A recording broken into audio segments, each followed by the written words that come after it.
आणि परत तेच होणार. येऱ्या माऱ्या माझ्या मागल्या म्हणजे ह्यामध्ये सर्वसामान्य माणूस भरडला जाणार. शिवसैनिक जेव्हा यांच्या निवडणुकीला शिवसैनिकांनी जेव्हा मतदान करायला जाईल ना, तर कुठल्या भावनेने करायला यांचा ह्या इलेक्शन पुरतं फक्त जवळ घेणार, वापर करणार. परत त्यांचे कार्यकर्ते त्यांनी स्ट्रॉंग करणार, ते त्यांना आतून बाजू देणार आणि हा त्रास आम्हाला होणार ग्राउंड लेवलच्या कार्यकर्त्यांना. परत आमचा आहेच तो संघर्ष आहेच. म्हणजे फक्त तटकऱ्यांच्या निवडणुकीसाठी फक्त जवळ यायचं आणि परत परत लांब जा, परत लढा निवडणुका. म्हणजे आधीच करायला पाहिजे होतं जिल्हा परिषद पंचायत समितीवर, तेव्हा केलं नाही. ते त्यांचं राजकारण ते करत असतील, खेळत असतील, परंतु आम्हाला ती कदापि मान्य नाही. म्हणून मी राजीनामा दिलेला आहे आणि त्या विषयास मी ठाम आहे.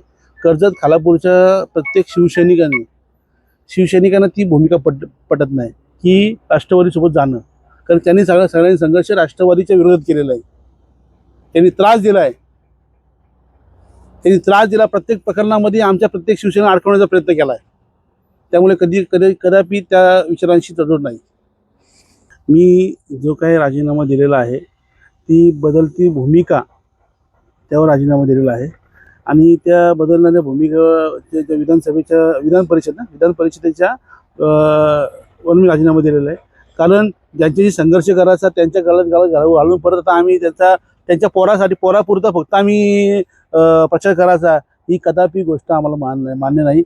आपण फक्त ही युती करून जी उमेदवारी दिली ती फक्त तटकरेच्या कुटुंबातील त्यांचा मुलगा यांना निवडून आणण्यासाठी युती झालेली असं मला वाटतंय. कारण जर तुम्हाला युती करायचीच होती तुम्ही जिल्हा परिषद, पंचायत समिती, नगरपंचायत, नगरपालिका यात निवडणुका जर युती केली असती तर बऱ्याचशा कार्यकर्त्यांचे पैसे वाचले असते. बरेचसे कार्यकर्ते असे टिकले असते, जगले असते व्यवस्थित. जी काही जमापुंजी एखादा कार्यकर्ता जमवतो आणि नंतर तो निवडणुकीमध्ये अशा संघर्षातून घालवतो, ती खूप मोठी खेदाची गोष्ट असते. परंतु मला भूमिका पटली नाही म्हणून मी राजीनामा दिला. ज्या तटकरेंनी एवढा संघर्ष करायला लागला आणि संघर्ष मिळवत प्रत्येकाला आमदार व्हायला लागलं. तटकरेंचा छुपा पाठिंबा हा या कर्जत मतदारसंघामध्ये सुद्धा होताच ना. आणि हे असताना आम्ही डोळ्यात बघितलं, आम्हाला त्रास झाला किती. आम्ही आमदार साहेबांसाठी निवडून आणण्यासाठी खूप प्रयत्न केले. दिवस रात्री 2-2 तास आम्ही होतो तिथे, 2-2 तास झोपायचो.